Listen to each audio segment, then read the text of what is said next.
12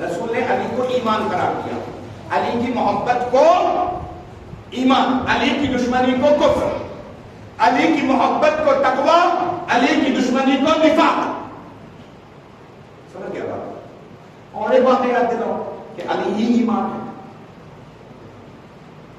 خندق ہے، جنگ خندق ہے، مسلمانوں کا لشکر خندق کھول دیا، ایک طرف ہے، وہاں سے کافر کا لشکر آیا، اس میں ایک بڑا کافر عمرو بن ابی، کون ہے؟ اب وہ کافر گھوڑا دوڑاتا ہوا چھلانگ لگوایا گھوڑے سے، خندق کے اس پار سے اس پار آ گئے. اللہ اکبر. سوچیے اس کی طاقت، اس کی جرأت، اس کی ہمت. کافر کے لشکر سے خندق سے گھوڑا چھلانگ لگایا اور مسلمانوں کے لشکر نے خندق پار کر کے کتنے آئے؟ ایک. عمرو بن ابی ایک آیا. وہ ایک کے آنے سے رسول کے صحابہ بت بن گئے. کیا بن گئے؟ اسٹیچو. جیسے بچے کھیلتے تھے اسٹیچو، ہلے تو سزا ہوتی. ہاں وہ تھا، وہ گیم چل رہا تھا. ہم آیا پور کے آنکھوں سے دیکھتے سب سمجھ گیا کہ عمر ہمیں اسٹیچو ہونے کے لیے کہتے ہیں، اگر ہلے تو گردن مار دی جائے. سب اسٹیچو. کتاب نے لکھا ایسے تھے صحابہ رسول جنگ خندق میں کہ پرندے سر پہ بیٹھ رہے تھے. پرندوں کا بیٹھنے کا مطلب کیا معلوم؟ جہاں ہلچل موجود نہ ہو. اسٹیچو میں ہلنے کا سانسیں رک گئی، تھک گئی. امر آ گیا، اب کیا کیا جائے؟ اس میں سے ایک بڑے جلیل القدر صحابہ اٹھے، لوگوں سے خطاب کرنے لگے، پتا ہے تمہیں یہ امر کون ہے؟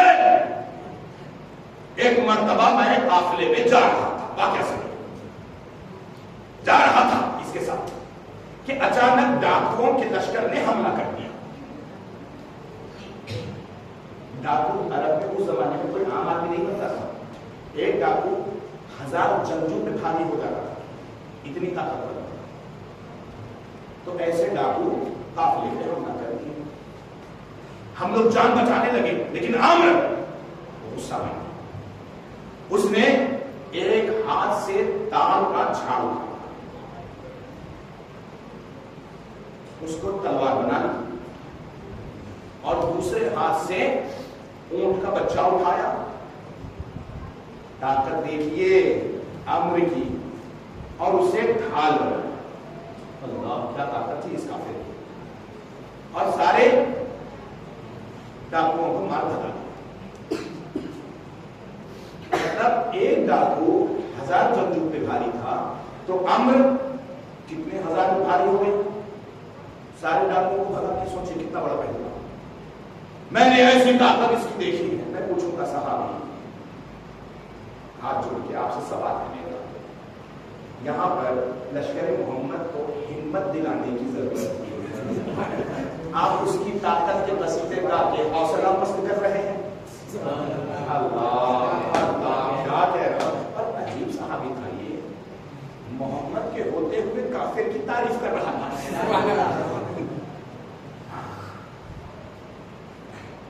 اب یہی باتیں رکی. اب اس عمر نے رجس پڑا، میں آ گیا اکیلا، تمہارا عقیدہ ہے تو آؤ. تمہارے محمد نے تمہیں بتایا ہے کہ اگر مجھے مار دو گے جنگ کے میدان میں تو غازی کہلاؤ گے، اور اگر میرے ہاتھ سے مر جاؤ تو شہید ہو جاؤ. دونوں صورتوں میں جنت تمہاری ہے. آؤ. اللہ اکبر. مسئلہ سمجھ میں نہیں آیا. کیوں سمجھ میں نہیں آیا؟ کافر ہے عمر، کافر ہے، لیکن یہ بات کہہ کے مسلمانوں کو ہمت دلا رہا ہے. ایک صحابی ہے جو امر کا قصیدہ پڑھ کے مسلمانوں کی ہمت پست کر رہا ہے، تو کون بہتر ہوا دونوں میں؟ یہ فیصلہ آپ کا ہے، میں نہیں بولوں. پھر آگے بڑھو. امر جب کوئی مسلمان کی ہمت ہی نہیں ہوئی آگے بڑھنے کی، رسول کے خیمے میں نیزہ مارا، بدتمیزی کی رسول سے، رسول کو جلا لایا، رسول خیمے سے باہر آیا. ایک مرتبہ امر کی صورت کو دیکھا اور اپنے صحابہ کو دیکھا. صحابہ کو دیکھنے کے بعد ہمت دلائی، محمد ہے تم میں کوئی ایسا جو اس کتے کو بھگا دے؟ یہ رسول کے جملے پڑھ رہا ہوں. رسول اپنے لشکر کی ہمت بڑھا رہی ہے، کہہ کے اس سے مت ڈرو، یہ کتا ہے، چھڑک دو بھاگ جائے گا. پھر بھی کتے سے لڑنے کی بھی ہمت نہیں تھی.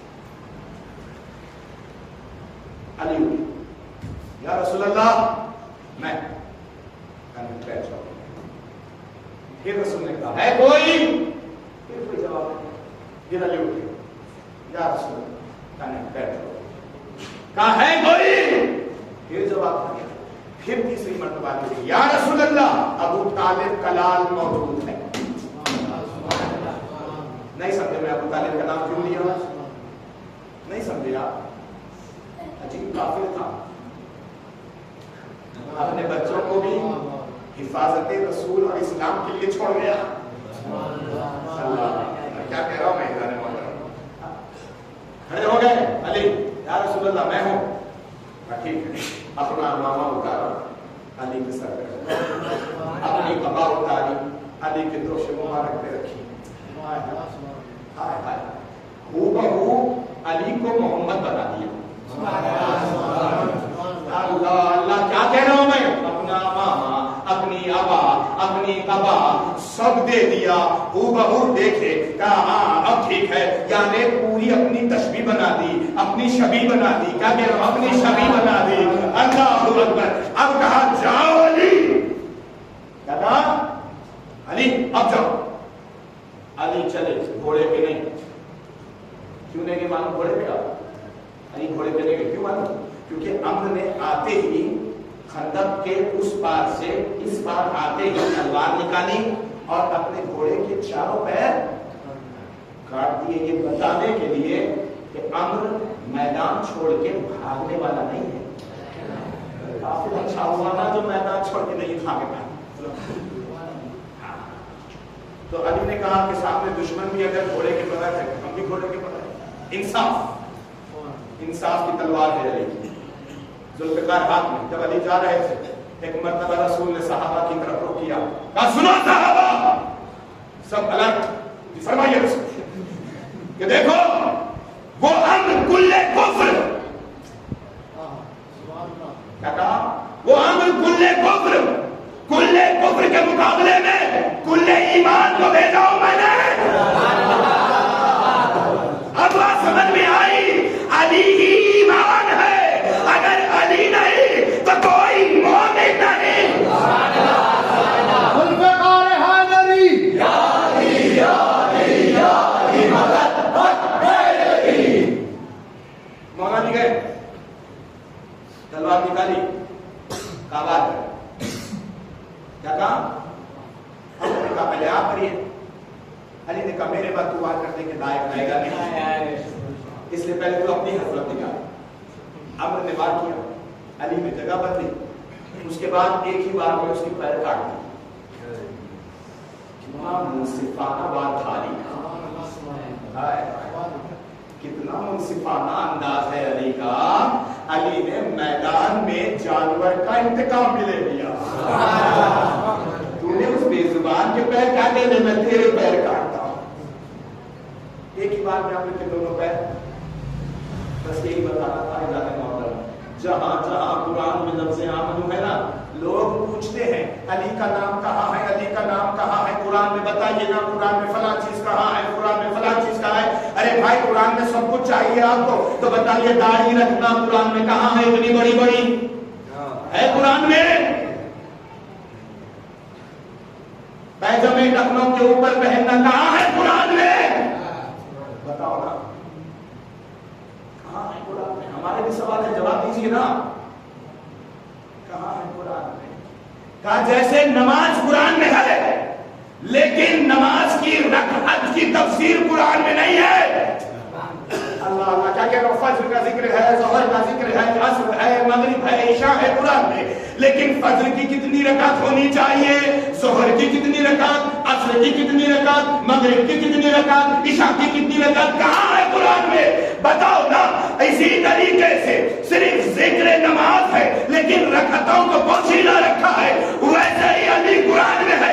آمنو کا لفظ استعمال کر کے خدا نے قرآن میں ہر جگہ علی رکھا ہے. چمن چمن کلی کلی علی علی علی علی, شہر شہر گلی گلی علی علی علی علی, فلک فلک زمین زمین علی علی علی علی, نعرہ حیدری حیدری. ایک فون آیا تھا ایک دن پہلے, مولانا صاحب وہ ماتم قرآن میں کہاں ہے؟ ارے بھائی ہر چیز قرآن میں نہیں ملتی آپ کو. قرآن سے نکالنے کے لیے ویسے بصیرت والی نگاہیں بھی چاہیے پڑتا. ہاں یاد رکھیے, کیونکہ قرآن ہر کس و ناقص کی ہدایت نہیں کرتا, قرآن متقی کی ہدایت کرتا ہے. اللہ اکبر. کیا کہہ رہا ہوں, قرآن متقی بننا ہے تو پہلے علی کے پاس آؤ, علی سے محبت کرو, علی کے دشمن سے بیزاری ہو جائے تب قرآن بتائے گا کہاں ماتم ہے کہاں غم ہے. توجہ دے رہے ہیں. اللہ پہ ایمان لا ہی نہیں سکتا انسان, رسول کو مان ہی نہیں سکتا, کتابوں پہ یقین آ ہی نہیں سکتا جب تک علی موجود نہ, جب تک علی نہ. علی ہے تو وحدانیت باقی ہے, علی ہے تو رسالت باقی ہے, علی ہے تو نماز زندہ ہے, علی ہے تو روزے قائم. بغیر علی کی ولایت کے سب بیکار ہے, سب کچھ. اب میں ایک پیغام آپ لوگ کی طرف بیچ مجلس میں دینا چاہتا ہوں. سب آمدہ ہے نا؟ ہر زمانے میں ہر زمانے کے رہنے والوں پر واجب ہے کہ ہمیشہ حق کا ساتھ دے اور باطل کی مخالفت کرے.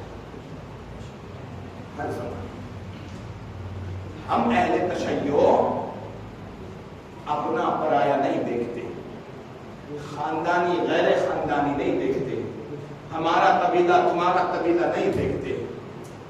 ہم صرف دیکھتے ہیں کہ کون علی کے ساتھ ہے, یعنی کون حق کے ساتھ ہے اور کون حق کے مقابلے میں خاموش چھپ کے بیٹھا ہے. ہمارا معیار ایک ہی ہے, علی ابن ابی طالب, مولا کائنات, 12 امام. آج کا یہ پراشوب ماحول ساری دنیا دیکھ رہی ہے. ایک طرف حق کھڑا ہے, دوسری طرف باطل سلطنتیں حق کے مقابلے میں کھڑی ہیں. حق اکیلا ہے, باطل گیدڑوں کی طرح گروہ بنا کے آ رہے ہیں. حق تنہا کھڑا ہے, باطلیں گروہ بنا کے آ رہی ہیں, گیدڑ اپنے جھنڈ میں آ رہے ہیں. گیدڑوں کو کیا پتا, سارے جھنڈ بنا کے ایک طرف ہو جاؤ, سارے گیدڑ ایک طرف ہو جائیں, تب بھی جنگل میں تنہا شیر کا مقابلہ نہیں کر سکتے. آج بھی جو دنیا کو بتا رہی ہے وہ دو ہی طاقتیں دنیا کے سامنے ہے, ایک حق کی طاقت ہے, ایک باطل کی طاقت ہے. پوری توجہ اذان محترم. ایک طرف علی کی ولایت ہے, ایک طرف یزیدی نسل موجود ہے, ایک طرف خیبر والے یہودی موجود ہے, ایک طرف نصارہ جو تاریخ میں مقابلے میں آئے تھے وہ موجود ہے, ایک طرف منافق جو یہود و نصارہ کا ساتھ دے رہے ہیں. سارے گروہ بنا کے ایک طرف سیاست میں ہو گئے, لیکن ایک طرف علی کی شیرانہ طاقت کھڑی ہے, علی کی ولایت کھڑی ہے, علی کی ولایت ایران کی صورت کھڑی ہے. باطل یزیدی ناجائز یزید کی اولاد ہے, ایک طرف کہیں امریکہ کی شکل میں, کہیں اسرائیل کی شکل میں, کہیں سعودی کی شکل میں, کہیں بحرین کی شکل میں, کہیں کویت کی شکل میں, جو باطل کا ساتھ دیتے کھڑی ہے. ہم آج بھی کہتے ہیں مل جاؤ, جتنا ملو گے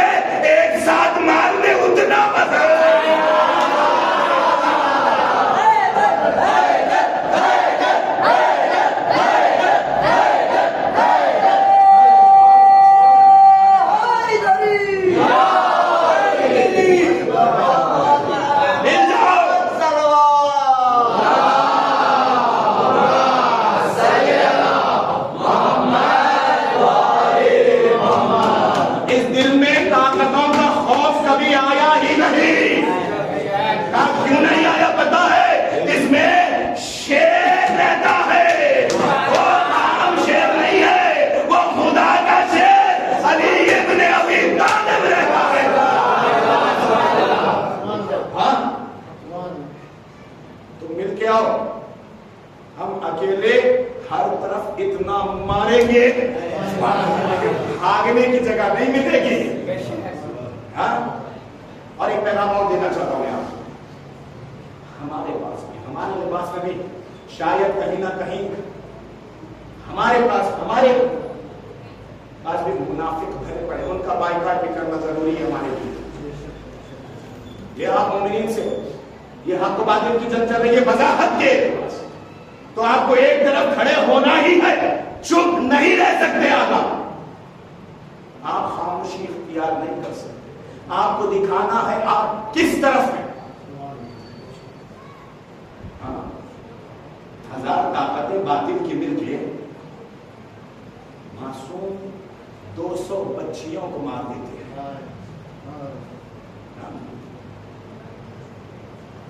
اسکول پہ حملہ کر دیتے ہیں, بے گناہ لوگوں کو مارتے ہیں.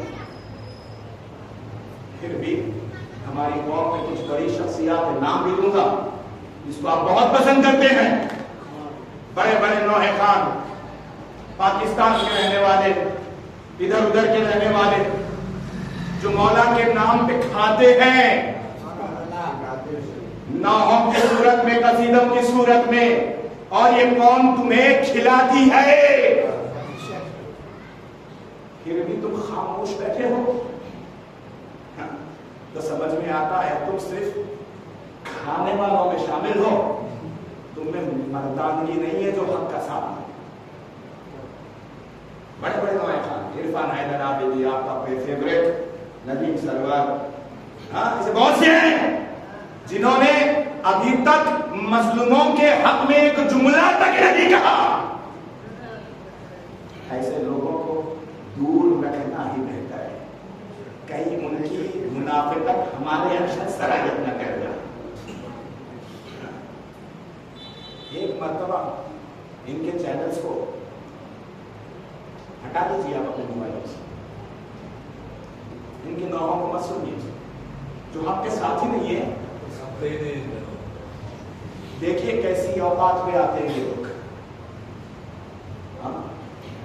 علی کے چاہنے والوں کا قتل ہو رہا ہے اور تم علی کا نام لے کے بھی خاموش بیٹھے ہو.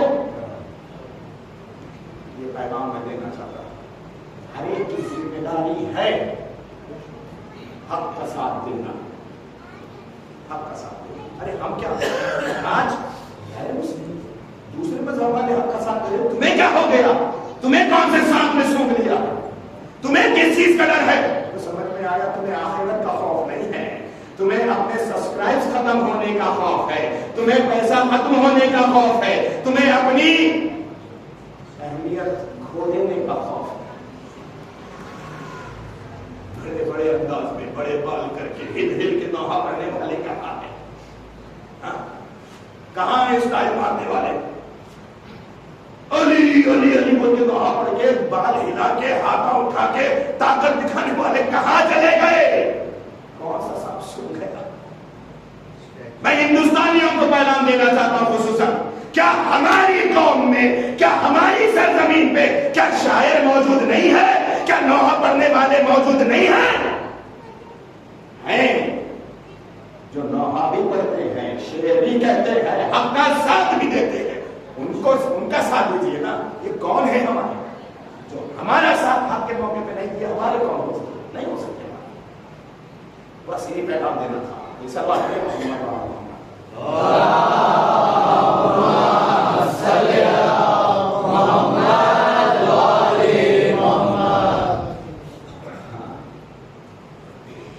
ولایت ضروری ہے. منافقت جہاں ہوتی ہے وہاں ایمان نہیں ہوتا. یہ منافقت نہیں تو اور کیا ہے. رہبر موسم ہمارے شیعہ عالم مارے گئے, کئی علماء مارے گئے, چھٹی بخانے بیٹھے ہیں. چلیے ان کے بارے میں نہیں بولا. بچیاں معصوم جنہوں نے اپنی زندگی دیکھی ہی نہیں, جنہوں نے اپنی دنیا دیکھی ہی نہیں, انہیں مار دیا گیا ایک ساتھ. ان ماؤں کے حق میں ایک جملہ نہیں کہہ سکے. یہ جتنے نوائے تھا کچھ نہ کہہ سکے. بڑے بڑے سنتا تھا, میں ہندوستانیوں کو سنتا ہوں الحمدللہ. ہمارے شہر حیدرآباد میں بہت بہتر اچھے, اور یہاں پر بھی جناب جعفر صاحب نوئے خان, آپ نے کئی نوئے خان, ہم لوگ کو سنو نا, ہمیں علی ہی تو بنانا ہے, ہمیں اہل بیت بنانا ہے. ہمارے شہر حیدرآباد میں ماشاء اللہ بہت نوئے خان, بہت شاعر, سنیے نا ان کو. جو حق کا ساتھ نہ دے اس کا ساتھ دینے کے لیے, دیکھیے ایک بات کہتا ہوں, حق کا ساتھ نہ دینے والے کا ساتھ دینا بھی ظلم ہے. گناہگار ہے وہ شخص جو ایسے شخص کا ساتھ دے جو حق کے ساتھ نہ کھڑا ہو سکے. یہی تو پیغام اسلام. بس میں نے ذہن میں تمام چیزیں آج 19ویں برسات, آج کی صبح جب علی کی سر پہ ضربت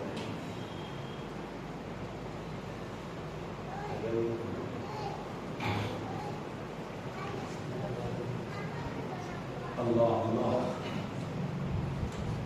میرا مولا, میرا آقا, ہم سب کا مولا, ہم سب کا آقا, ہم سب کا رہبر, یعنی ہمارا مولا علی. میں نے بیان کیا تھا اس کا, سر پہ ضربت لگی, علی نے اپنے دونوں ہاتھوں سے سر کو تھام لیا اور آواز پوچھتو رب الکعبہ, رب کعبہ کی قسم, علی کامیاب. اجرکم اللہ, اجرکم اللہ. اللہ ضربت لگ گئی. حسن نے نماز جماعت کو تمام کیا. ایک مرتبہ جیسے ہی آواز گونجی کوفہ کی فضاؤں میں, امیر المومنین قتل کر دیے گئے, علی کو مار دیا گیا. شیعہ دوڑنے لگے, ہائے اب یتیم, ہائے اب یتیم ہو گئے. اللہ, ایک طرف سے حسن آ کے سہارا دے رہے ہیں, ایک طرف سے مولا حسین آ کے سہارا دے رہے ہیں, ایک طرف سے امام حسن, ایک طرف سے امام حسین, ایک طرف مولا عباس, ایک طرف محمد حنفیہ, ایک طرف علی کے اور بچے, سب نے علی کو سہارا دیا, سہارا دیا. ایک چٹائی لائی گئی, علی کو اس پہ لٹایا گیا. میں کہوں گا مولا بڑے خوشا نصیب ہے آپ کہ آپ کے سر پہ جب ضربت لگی, عباس جیسا شیر سہارا دینے موجود, حسین سا نور نظر سہارا دینے موجود, حسن سا بیٹا سہارا دینے موجود, آپ کی اولاد دوسری سہارا دینے آگے آ گئی.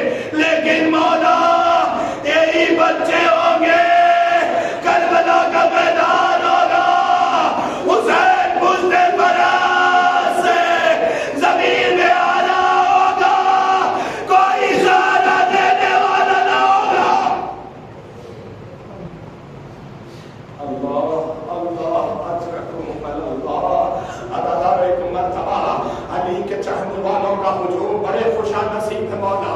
آپ کی ضربت لگتے ہی, آپ کے سر پہ ضربت لگتے ہی سارے چاہنے والے جمع ہو گئے. نوحہ ہونے لگا, ماتم ہونے لگا, بچے علی کو سہارا دے کر گھر کی طرف لے جانے لگے.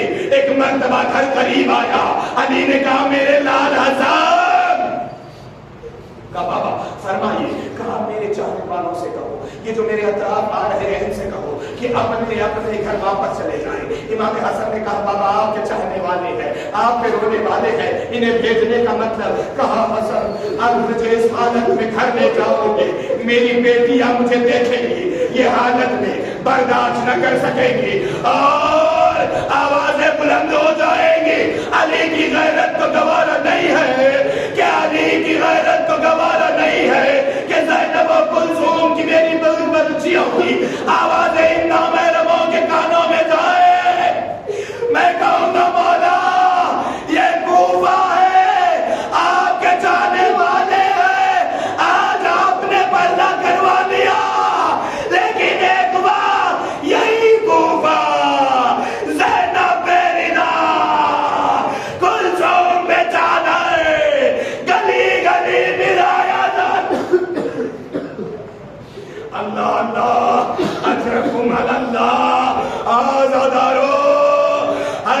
گھر میں لایا گیا. زینب و کلثوم رونے لگی.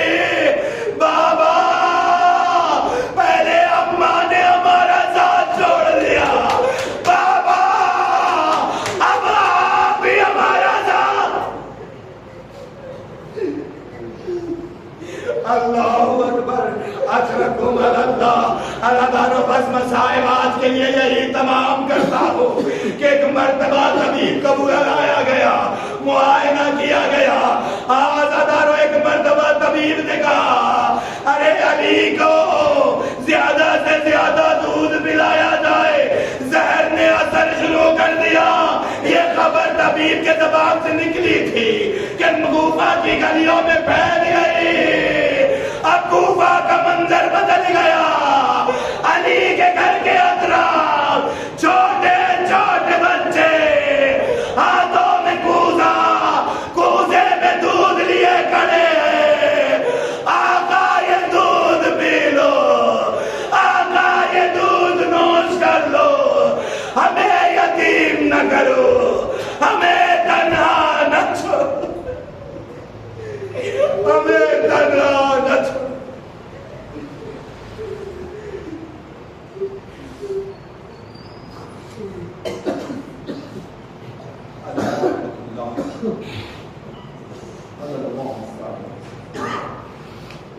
وسيعلم الذين ظلموا أي منقلب ينقلبون ما تمت